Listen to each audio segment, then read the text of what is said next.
So it's the same day that we just recorded. We've got the same clothes on and the same people are here. Same hair and makeup Hello. from our.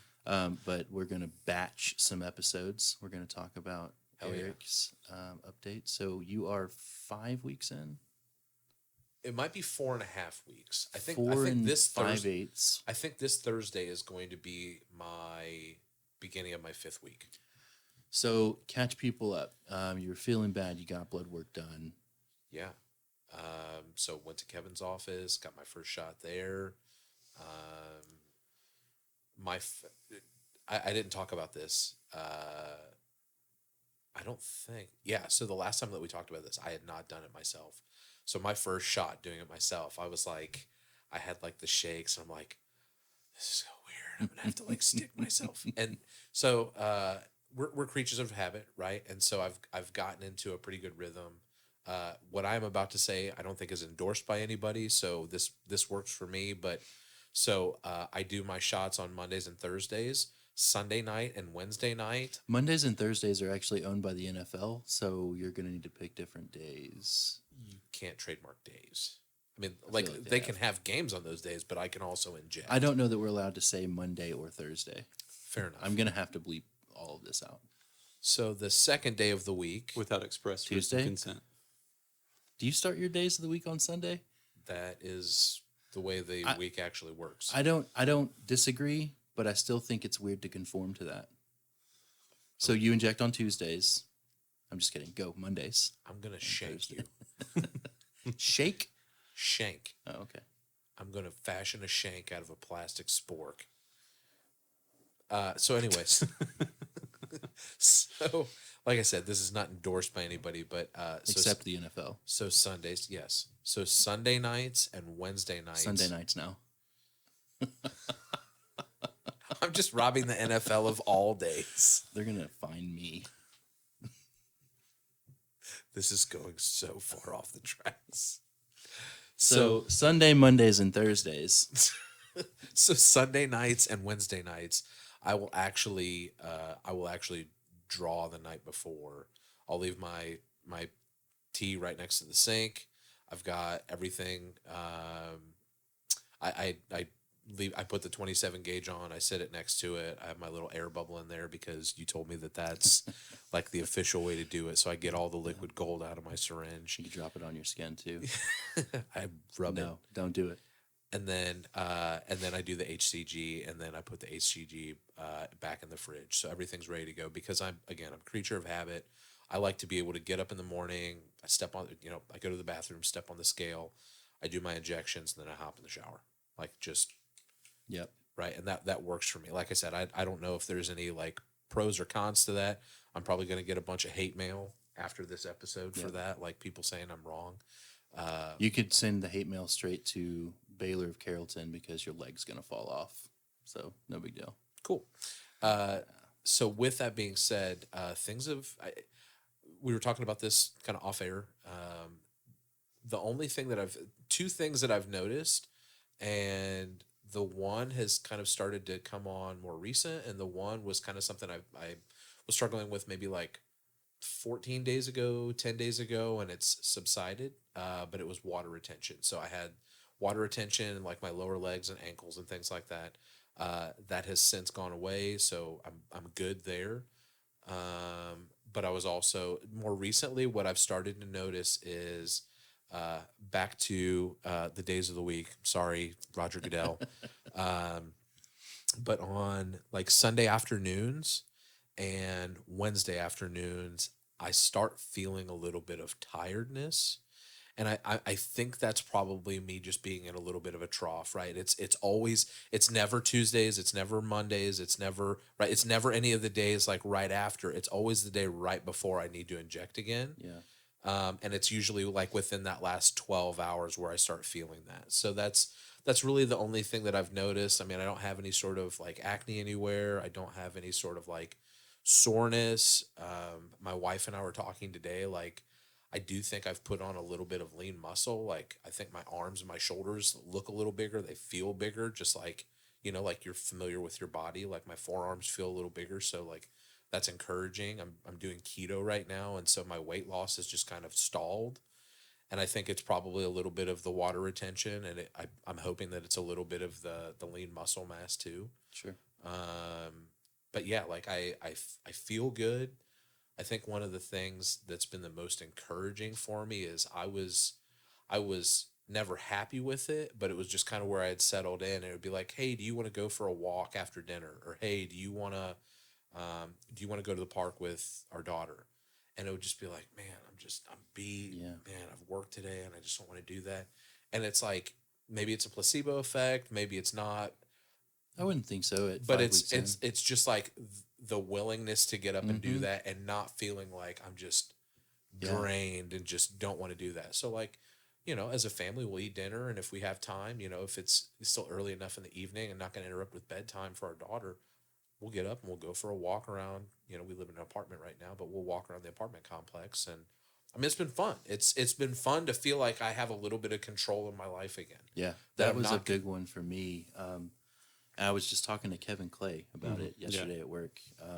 Not it was kind of a combination for me of like anxiety and fatigue. So I was anxious about everything, and I wanted the clock of the day to go by as slowly as possible, especially Sundays. Like I wanted to do nothing on Sundays so that it was that much seemed that much slower.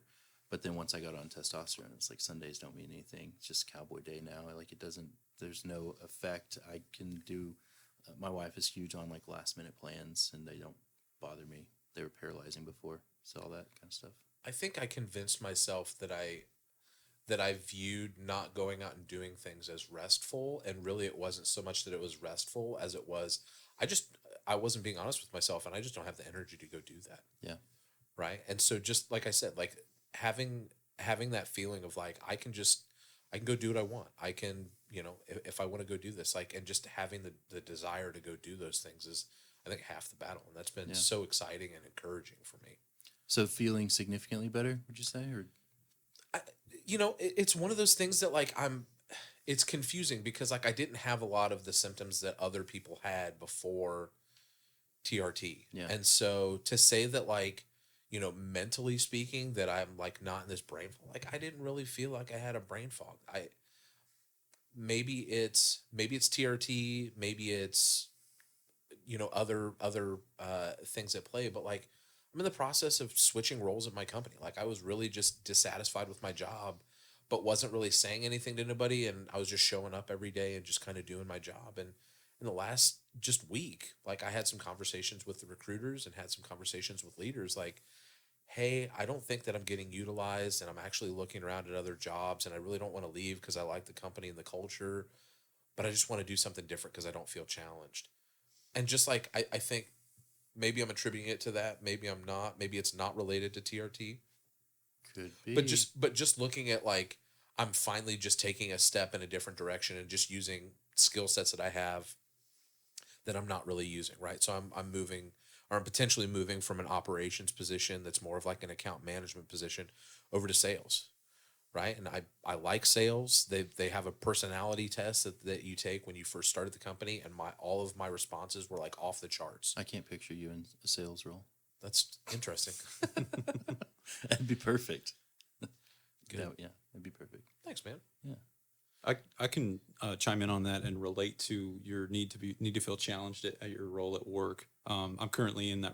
I'm not currently on any TRT protocol right now, and also currently looking for additional opportunity. Another opportunity to broaden and use skills that I'm not using now. Yeah.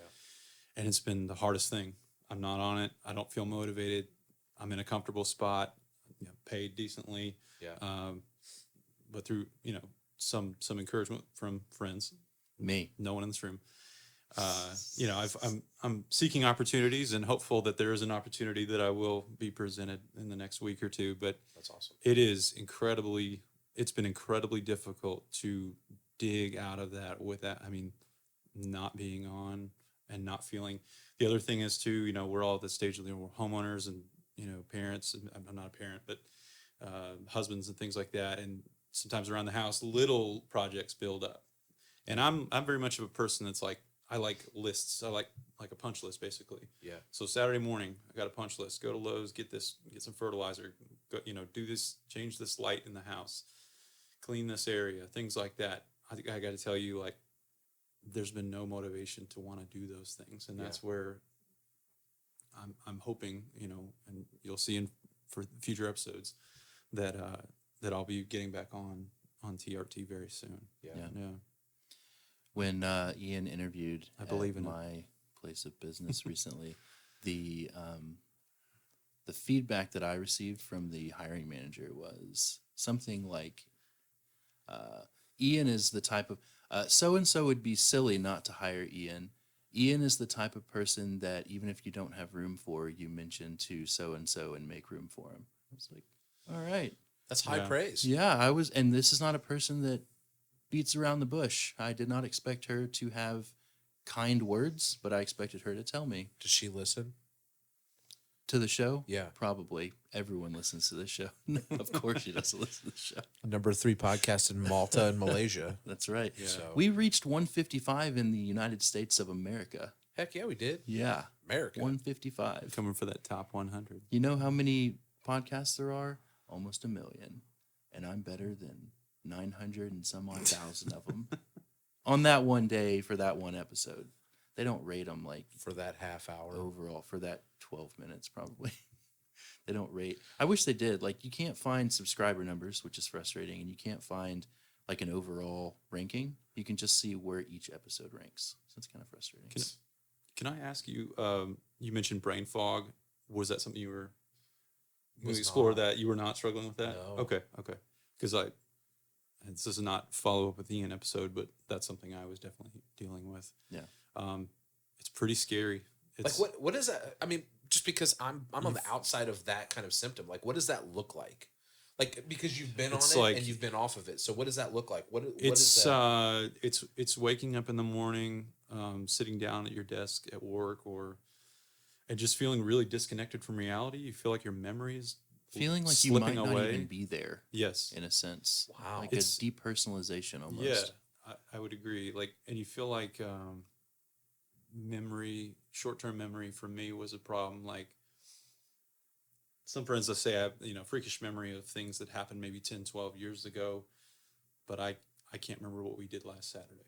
Things like that. Like, I struggle with that still now, being off of it, but that was probably one of the key drivers of me getting on it last year and wanting to feel better in that sense, because you sit there and it's almost like you have to brain squint because you can't really multitask. You have Like, to write everything down. you have to write things down, log it in your phone or whatever, you put on a Yeah. calendar or something like that, because you're going to forget. You get kind of overwhelmed easily with doing whatever your work. It was really affecting my work and just being able to focus. Wow. You can't focus. And having had grandparents that suffered, one with Alzheimer's, one with dementia. I don't know the correlation there. I'm not well versed in that enough, but it's scary to think about your memory and your mind feeling like you're slipping away. So Sure. that's it's definitely one of the benefits that's amazing. So about- what does the opposite side of that look like? Like what did you notice? Like when you first started feeling like you were coming out of the brain fog, like what did you notice? Like, was it like, man, I don't have to write stuff down as much, or was it like what was sharp? it? That Yeah, you're just sharp. I could multitask again. I could when I say multitask, like meaning like I could think about these are two other things I need to be working on or get completed today, but I'm working on this other thing. Having conversations on the phone with internal, external customers at work, and being on a clear stream of just thought and explaining to them the questions that they might have for Sure. me, and things like that. Sometimes I think that those are experiences that I've gotten to from TRT, and I don't know if it's true for me. I still have to write things down. I 'cause you're still old. right. I still work from a list with almost everything I do. I just don't care. I don't care if I'm not able to bring a clear thought. I don't care that I'm having to use a list. Like the anxiety behind the shame that I would feel from those things is gone, you know? Yeah. So like I still have, I wouldn't say I have brain fog. I mean, I'm fully capable of doing my job and excelling at it. But I use a list at work. I use a list at home, and I just don't care about the judgment, or you know what I mean. Like I think some of one of those the- things are still there. I think one of the most encouraging things that I've read in TRT community is the stories of people that talk about how they were on like depression medication or anxiety medication, Yeah. and they've actually been able to come off of those things just by going on TRT. Like, Yeah. I mean, That is really maybe encouraging. that is not true for everyone. Yeah. I don't know if there's like a ton of scientific research that's been done to back that up and say like yes, this is going to be true for everybody. But just reading those stories of the people that is the case, like that's super encouraging. Yeah. Right? Because like I don't think I've ever really, maybe I've had like bouts of depression, like after my dad died or whatever. Like I think people have those kind of ebbs and flows. But like to say that I'm just a depressed person or whatever, to say that I'm an anxious person, I don't think I am. Yeah. So to know what that feels like, I can't relate. But for people to say that they have struggled with those things and that something as simple as just adjusting your hormones, right? Like that's super encouraging. That's awesome. Yeah. Right? Like that's what's great about this community is people sharing, for people that say that they have brain fog and to be able to come out of that, for people to say that they have low energy and to be able to come out of that, for people to say that they're struggling with anxiety and depression and, et cetera, and to come out of those things just by just improving their hormones. I mean, like that's so encouraging. That's so like, that's what's awesome about this group. We could bankrupt some really large medication companies. Yeah. Yeah. Let's do it. And obviously it wouldn't be, not 100% of people could come off, but I mean, my small poll, it was like 86% or something that have Did you just say you discontinued. have a small My, poll? but I don't care anymore because I'm on TRT. So your judgment means nothing to me. It was like 86% of the guys that answered the poll had come off of SSRIs. And that's when I talked to Kevin about it, that's the bulk of our conversation is the medications that he's on and has been on, and that, the excitement behind maybe not having to continue those, because they don't work for some people, Yeah, that's something I'm looking forward to also restarting because I currently struggle with some anxiety. I was going to ask you also if you notice any changes in your sleep. One of the things I'm dealing with right now is this, and I've tried to research it a little bit, but what happens is I'll wake up way early, 2 or 3 hours before my alarm is set to go off, and cannot fall back asleep whatsoever. And it's destroying me. It's just like, man, it makes the day so long. Sure. And I just lay there and fight and toss and turn on some white noise, try to fall back asleep. Yeah. And I think it's largely anxiety related because my mind wakes up and just starts racing. Sure. So it's I don't like know. I've seen the day that is close. that can also be depression related too. So Yeah. I've never been one that struggles. I'm not with on any sleep. medications Sure. either. Yeah. I've never been a person that struggles with sleep. So like, Okay. very easily I could sleep for 10 hours. Like I could, like this morning, my daughter came in our bedroom at like 7:15. Like she's 6 years old and she's starting to use an alarm clock and she's still getting up roughly within the same time period that her alarm's going off. This is the which one is- with the light that says, "Don't come wake mommy and daddy during this time frame." I wish we Okay. need to figure something out like that. Like she knows how to go get her chocolate Cheerios. She needs to be a little more self-sufficient. But yeah, she came in at like 7:15. I fell back asleep and woke back up at like 8:30. Right? Like I don't struggle to. I will wake up kind of throughout the night, but that's always been kind of common. Yeah. But yeah, I haven't really struggled with sleeping or anything like that.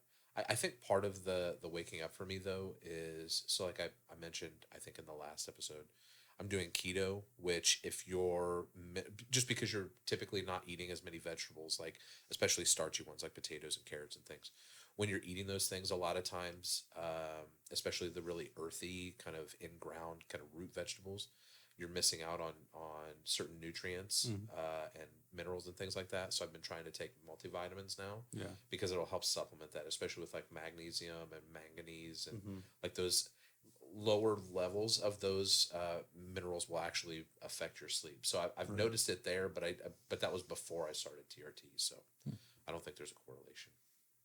Interesting. So your Eric, your plan is blood work probably soon, right?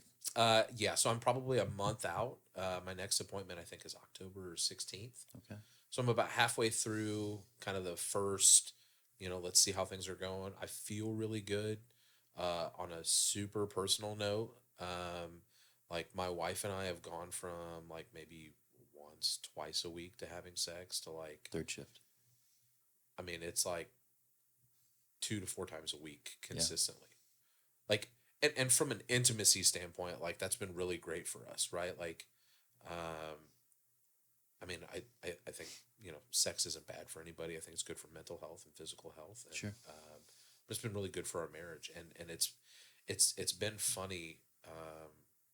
Just like, again, this is like super personal, but I feel like I'm a 16-year-old kid again because I'm fascinated with like my penis, right? Because like I swear there's just like more blood flow down there, and it's like, oh hey, what's up, dude? Like, so yeah, it's been kind of funny, but like I said, the best way to describe that for anybody that's listening is like I feel like I'm 16 again. There's always confidence in that. Too. Yeah. You didn't ever start taking Tattle, did you? Tadalafil? No. Because that's a whole nother level. I don't feel like I need to. No. It's as long as you're It's still like Arnold fascinated. Schwarzenegger always talked about like the pump and chasing the pump when you're working out. Dude, like I feel like that from like moment one now, which I did not like. I would climax and then feel like I was there. It's like I don't have to get to that point to feel like I'm at that place with my erection now. Like, and that's awesome. Yeah. Cool. Well, we will. This whole section's getting cut out. I know it. No way. Why would it? I don't know. I'll. We'll follow. You'll edit it though. Brandon found a butterfly. There's a hair on my squirrel. microphone. We'll follow up with you after those. I want to go over the labs with you, like look at and see what's doing. Is he? I mean, just because I don't have experience with it, like, is he pretty good about knowing what to pull and what not? Yeah, he'll know what to check, but he won't tell you by default. You'll have to ask for a copy because his like nurse will just call you and say, "Hey, your cholesterol, blah blah blah, and your prolactin," and then that's really it. So just ask him for a copy. Yeah, because we want to see like what everything's doing. We don't want, your life in his hands. We want it in the collective hands of this table. I don't know. Sure. All right, that's all. Thanks. Thank you for listening to the TRT Community Podcast. You can find us online at facebook.com/groups/TRT Community.